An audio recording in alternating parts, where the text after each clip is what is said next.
How's it going, everyone? It's Jacob, and welcome back to the channel. Ernie Clement hit a home run that was 5 feet in the air. The Blue Jays swept a team that they swept last week, and the Habs made a trade for a former 40-goal scorer, and all they had to give up was Jordan Harris. Lots of stuff to go over in this weekend recap, so let's get right into it. This Reds pitcher made his MLB debut tonight, as he's got lots of friends and family in attendance, as you can see in the right side of the frame. But he left a hanging curveball to Vlad right down the middle for home run number 26 on the year, giving him a little bit of a welcome to the show for the kid as he continues to tear it up this season. And Vlad, in an interview, said that he thinks in his mind that he is the best in the world right now. Top two, here's former Seattle Mariner Ty France, as runner is going from first, and he is tagged out, a strike him out, throw him out for Gausman and Kirk, and Wagner will tag out Spencer Steer there to get the Jays out of the top of the second inning. Top of the third now, and here is former Blue Jays, I think 2021 All-Star Santiago Espinal, who got traded at the very start of the season to the Cincinnati Reds, and he will get a standing ovation. As at start, it wasn't much of an ovation, but they ended up standing, so standing ovation for Santiago Espinal, and a welcome back for him. First at bat against the Blue Jays, he hits one into left field for a one-out double, getting a runner in scoring position for the Reds. And Ellie De La Cruz is able to get him home with an RBI sac fly into left field to tie the game up at 1. A 1-0 double brings up Dalton Varsho, and a pitch that will get by the catcher easily gets Springer to third, and Varsho will get a single up the middle into center, right center I should say, and that will make it a 2-1 ball game now for the Blue Jays as they regain the lead. Here's TJ Friedl, who's been off and on with injuries this year, and he cranks one to deep right field, tying up the game for the Reds. And Kevin Gausman, that fastball was only 89 miles an hour. Usually he's a maybe 93 to 97 guy, but only 89 miles per hour there as the Reds tie it up with their center fielder cranking one to deep right field. A couple Reds get on for leadoff base hits against Gausman, which starts a disastrous 6th inning for the Blue Jays. Kevin Gausman is taken out of this game after 5+ innings. Spencer Steer hits this one into the right field gap with 2 runners on a full count for an RBI double, making it 3-2 and giving the Reds their first lead of the night. Then that will bring up former Seattle Mariner Ty France with 2 runners in scoring position. He hits this one to the exact same spot Steer did, getting both of them home, making it 5-2 and getting France a 2-run double, back-to-back doubles for the Reds. And that will bring up Jake Fraley, who I feel like isn't talked about too much. I don't know why. But Fraley on the first pitch fastball hits this one into the pretty much same spot again, and another RBI double for the Reds, making it 4 runs this inning, 6-2 score. Bottom of the 9th, Elias Diaz' brother, Alexis Diaz, is now pitching for the Reds, and Ernie Clement will hit this one, first batter of the 9th inning. He'll hit this one to deep left, making it 6-3, giving the Blue Jays some hope this inning, but it wasn't enough, as George Springer will ground out on a 1-2 count, and that will win it for the Reds, 6-3. They will take Game 1 of this 3-game series. The Blue Jays get 5 home runs in this game and 10 runs and beat the Reds in this one. And I believe that is a season high in runs, home runs for sure for the Blue Jays in one game, but runs probably as well. Dalton Varsho hits this one to center. Friedl is not able to catch it, and that'll be a 1-out stand-up triple for Dalton Varsho. Vladimir Guerrero Jr. grounded out to first, so Varsho wasn't able to score. But who else than Will Wagner, hitting cleanup this game, will get home Varsho and make it 1-0 early Blue Jays lead. A couple guys who had great weeks, Joey Loperfido and Addison Barger. Joey Loperfido, again, just like Varsho, will hit a 1-out triple, a 1-out stand-up triple. This time to right, though, which brings up Addison Barger, who had a couple home runs this week, but that brings him up, and he almost hit one to deep right, but that one went off the very top of the wall, getting him a RBI double and giving the Blue Jays the lead back 2-1. Here's veteran George Springer up now, as he had a great week as well. He hit this one to deep left, and that one went into the Blue Jays bullpen and out of here. First home run of the game out of 5 for the Blue Jays. And he made this one 4-1, as he hit a home run later in this game that was pretty much identical in that spot. Couple more home runs this week for who other than Captain Kirk. As I shouldn't say who other, because he's not been great this year, but he crushed that one for sure to deep left and makes it 5-1. Back-to-back home runs for the Blue Jays. Spencer Horwitz, who was bumped down to 6 in the batting order, hit one to right into the Reds bullpen and made it 6-1. I don't know how this guy has been taken out yet. He's giving up home run after home run after home run already. Joey Loperfido on first for Leo Jimenez, who's been on fire recently. He hits this one deep center, going, and out of here. 2-run shot for the Blue Jays and Leo Jimenez, 9-1 now, as that is 3 home runs for Jimenez now on his career and on the season, and 10 ribbies.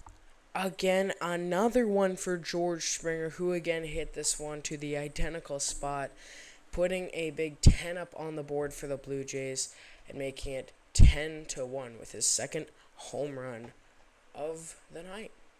Another one scored for the Reds, but this one grounded to Vlad at third, who stepped on the bag, and then 7 solid innings for Jose Barrios. Look who's pitching. Former Blue Jay catcher, now Reds backup catcher, Luke Maile, and he was better than literally everybody who pitched for the Reds tonight, as he threw 2 innings, didn't give up a hit, a walk, a run, anything. He didn't get a strikeout or anything either, but it really doesn't matter because they brought him in a blowout game. He got 2 1-2-3 innings for the Blue Jays in the 7th and the 8th. The Reds picked up one more in the top of the 8th, but how about Luke Maile's outing? Tommy Nance comes in and ends up closing the door, getting a 1-2-3 inning, and getting the Blue Jays their first win of this series and the only win they'll get of the series, winning it 10-3. The Blue Jays blew a terrible lead here in this third game, but not before another leadoff home run from George Springer, as he is second all-time in most leadoff home runs, just right behind Ricky Henderson, and he starts this one off in the City Connects with a leadoff shot. A walk to Vlad brings up Spencer Horwitz, who sends this one deep into the seats, making it 3-0 already here in the bottom of the first. Horwitz gets home run number 6 in his rookie campaign, and the Blue Jays start off early with a 3-0 lead. Spencer Horwitz up again, and what does he do? No, I'm just kidding. He walked. 4-pitch walk for Spencer Horwitz. Brings up Ernie Clement, who he's been red hot. He's been red hot this season. And Ernie Clement, first pitch, 2 runners on, hits it to left, out of here. 6-0 Blue Jays here in the bottom of the third, and they're rolling right now. Not for long, though. Superstar shortstop Ellie De La Cruz will lead off the top of the 4th, and he hits this one between the gap in to center, and he tries to go for 2 here, and he is gunned down. Really didn't matter much, but Ellie De La Cruz is out. What a throw from Dalton Varsho. Runner gets on for Spencer Steer here, still in the top of the 4th, and he gets the Reds on the board as he hits it to left and makes it a 6-2 ball game on a 2-2 count. He'll get Rodriguez on the slider and get the Reds on the board. They'll continue in the top of the 5th as Jonathan India has 2 guys on, and he will hit it in to left and bring home another run, cutting the lead in half and making it 6-3 as the Reds are catching up. De La Cruz brings in a couple more runs, so it is now a 1-run ball game, and he will steal third as he's going for it, and he is in there easily, making him the first player this season to get to 20-60, so 20 home runs, 60 stolen bases on the season for Ellie De La Cruz. What a season he's having, as he was on pace at the start of the year, I'm pretty sure, for like 100 1 stolen bases or something like that. But he will score on that play as they will try to get him at home, but he is safe, and the Reds have tied at 6-6. Bases loaded for Santiago Espinal. Swanson is now pitching, and he is walked on a 3-1 count, and he will bring in a run for the Reds, giving them the lead now, 7-6. Marte leads off the 6, and he hits one into the seats as well, making it 8-6 as the Reds just don't stop getting runs, and they have a 2-run lead now. I'm sorry, Marte didn't just get a home run. Jonathan India got one as well as they go back-to-back here on top of the 6th, and now make it 9-6 here as Jonathan India cranks one to deep left field, and it is gone. Ellie De La Cruz is 2 for 3 tonight. He hits one opposite field to deep left, and it is out of here as well. 11-6 now for the Reds, as Ellie De La Cruz just does not stop with his 21st home run on the year. He's having a crazy season. Bottom 9, Fernando Cruz is in now for the Reds. Runner on third for Leo Jimenez, and the runner is Vladimir Guerrero Jr. And first pitch, he'll hit this one into the gap in right field, scoring Vlad and making it 11-7. But nothing after that, as the Blue Jays will lose this game and the series 11-7, as they lost the game 11-7. They lose the series 2-1. Sparger will line out to center, and they will drop the series to the Reds. I repeated myself, but that's just what happened. All right, breaking news. Finally, we can talk about the Habs of some sorts. The Montreal Canadiens have acquired Patrick Laine and a second-round pick in 2026 from the Columbus Blue Jackets in exchange for Jordan Harris. So Patrick Laine, former 40-goal scorer, almost 50, was really good with the Jets. He was pretty solid with Columbus. He just, I guess had some struggles later on, like mental health-wise and all that, and finally gets traded to us. Jordan Harris was a good piece for us for sure, but if we traded only him for Patrick Laine in a second, I think that is a very good done deal by Kent Hughes. Later on, sometime in the future, I'm going to have just some Montreal Canadiens off-season video that we talk about. But yeah, big news from the Habs. First thing I've been able to talk about with, associated with the Habs, since I've started doing this part of stuff on the channel. But yeah, some pretty cool stuff, but let's get back to the recaps. First game of the Angels series was kind of a weird one. We had all 5 of our runs in the second inning, and the Angels had all 3 of their runs in the 9th. There was no other runs in any other inning. So Kirk gets an RBI single down the third base line to get the scoring started in the second. Then Willie Wagner will get one up the middle for an RBI single as Kirk will hustle home and make it 2-0. But Angels change pitchers, and that'll bring up Ernie Clement, who hits a pitch that's 5 feet in the air, and he gets it out of the ballpark. He gets it in the Blue Jays bullpen. The highest home run pitch ever in Blue Jays history, and I'm pretty sure that was 3rd highest in MLB history, if I'm not wrong, but that was crazy stuff from Ernie Clement. I don't know how he hit that out of the park. Pretty much everyone doesn't know how he hit that one out of the park. Joey Loperfido has been on a tear recently. He has a triple right after that. Still nobody out in this inning, by the way. And it's still 4-0 for the Blue Jays. Angels finally do get an out, but it is now 5-0 Blue Jays as an RBI ground out there from George Springer makes it 5-0. The guy the Blue Jays got from the Dodgers in the Kevin Kiermaier trade, Ryan Yarbrough, used to be a starter with the Tampa Bay Rays. Used to be is the big word there because he still probably has some good stamina, as he was able to get the win after Ryan Burr pitched 1 inning. He pitched 5 innings, only gave up 3 hits, and got 4 strikeouts. And his ERA is now down to 3.69. Top of the 9th, 2 guys on and 2 out. Nico Cavadas is up, and he will hit one on the 1-2 count. 1 strike needed for the shutout to deep left into the pen, as that will get him his first career MLB hit and home run. 3 RBIs he will get there, as the Angels bring the lead down to now only 2. They weren't able to get really anything after that, as Tommy Nance almost blew this game, but I think he ended up getting the save, and the Blue Jays win Game 1 by a score of 5-3. Before we get into Game 2, I wanted to point out that Summer McIntosh threw the first pitch of Game 2 of this series. She was a 3-time gold medal winner in the Paris Olympics, and I thought that was pretty cool. Like, obviously everyone saw her. She's an amazing swimmer, as you can tell, and she's only 17, so maybe some more medals to come in the future for Canada. Former Nats third baseman and World Series champion Anthony Rendon will hit one down the line for a RBI double and get the second inning rolling for the Angels.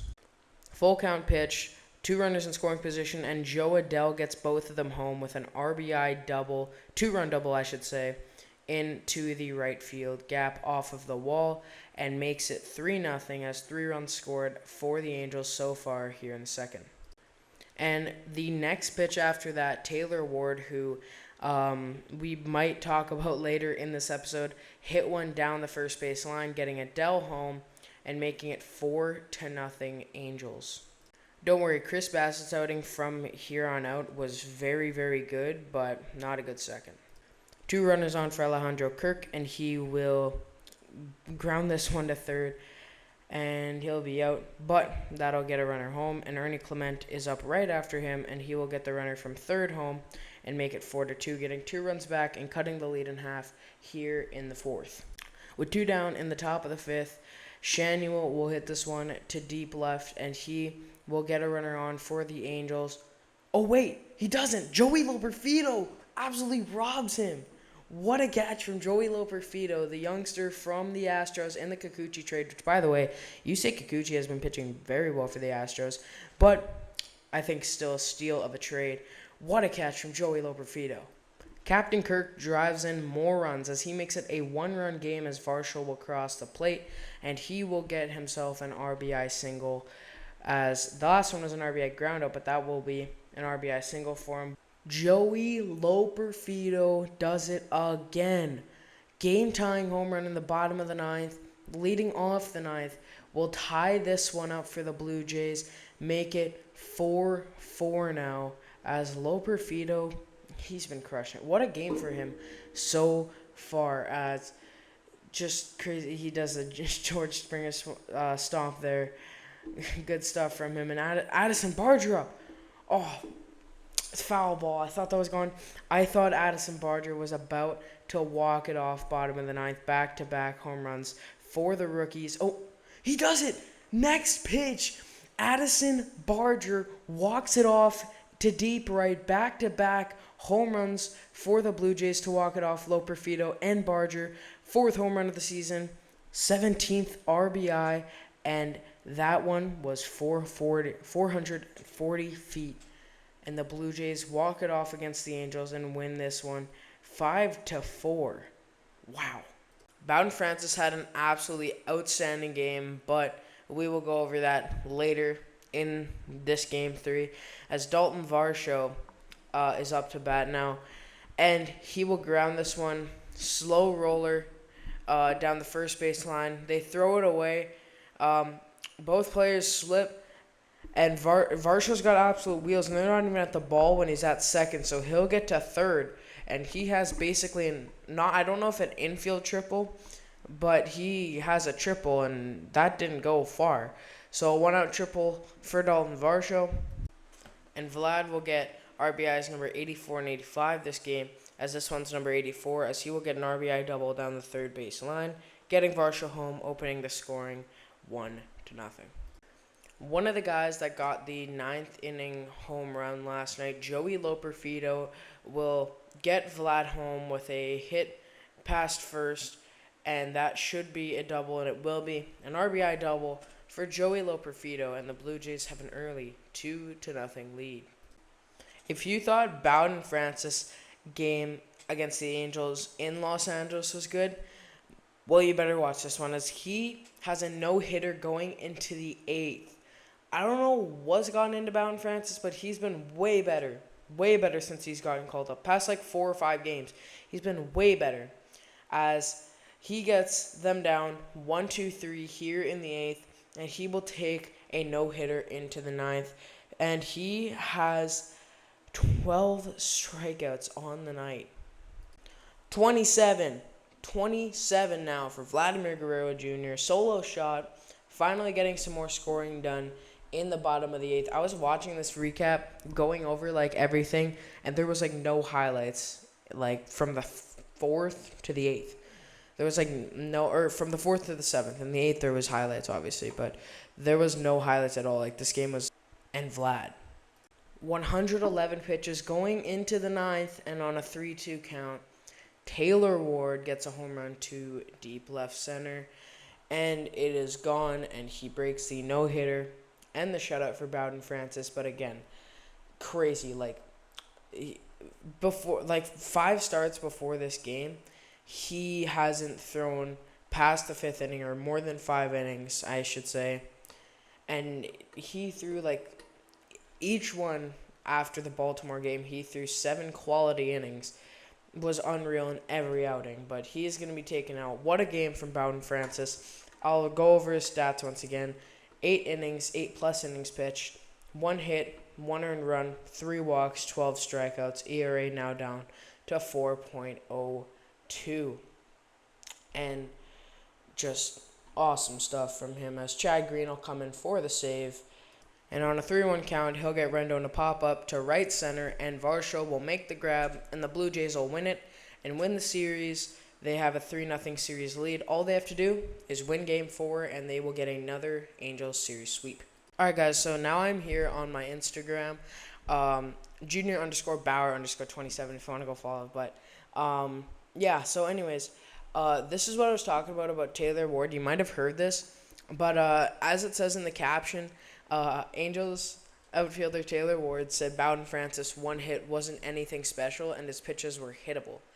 And then I was watching the Blue Jays game after like this, like the game after this, so the Game 4, which we'll go over like right away.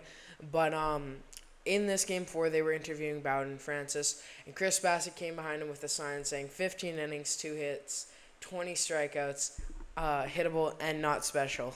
So I think that says it all for you. Kind of shout out to Taylor Ward here. And I know a lot of Blue Jays fans, including me, are mad at Taylor Ward right now, or just think, I don't know why he said that. It's not really mad. It's like, why did he say that? But, yeah, Chris Bassett, some funny stuff there. I just wanted to show you guys that before we get into Game 4 here. Game 4, we're going to skip right to the 6th inning because there really wasn't too much before that. But Wagner walks in Addison Barger, another home run, as he makes it a 4-1 score. And Addison Barger gets home run number 5 on the season on his rookie campaign. And he has been on fire recently for sure. If you've been watching the Blue Jays, if you've been watching my videos, he's been on fire. Vlad walks in. Here's Alejandro Kirk, and he hits another one to deep left for home run number 5 on the year. 2-run shot makes it 6-1 Blue Jays here in the 7th. Vladdy gets another RBI here in the 8th as he gets a little pop-up into the outfield that drops and gets Barger home. But yeah, I'm not going to do an outro today because this video is long enough and I still have to edit and do other things. So I hope you guys enjoyed. If you did, leave a like and subscribe. I do these every single week. If I don't, it's probably because I made a different video that week or I was just too busy. But yeah, Zach Pop will strike out Kevin Pillar, which is possibly his last game against the Blue Jays. He might retire after this year. But yeah, see you guys later.